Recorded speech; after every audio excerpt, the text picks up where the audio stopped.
একদিন গভীর বনে একটি খরগোশ শুনতে পেল কারো কান্নার শব্দ। খরগোশ লাফিয়ে এগিয়ে গিয়ে দেখল এক ছোট্ট হরিণ কাঁদছে।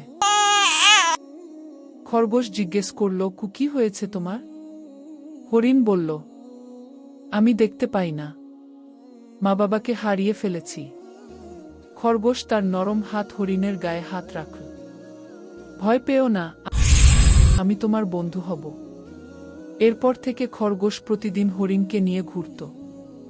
সে শেখাল কেমন গন্ধ শুকে খাবার চিনতে হয়, কেমন শব্দ শুনে বিপদ বুঝতে হয়। একদিন বনে এক ভয়ঙ্কর বাঘ ঢুকে পড়ল।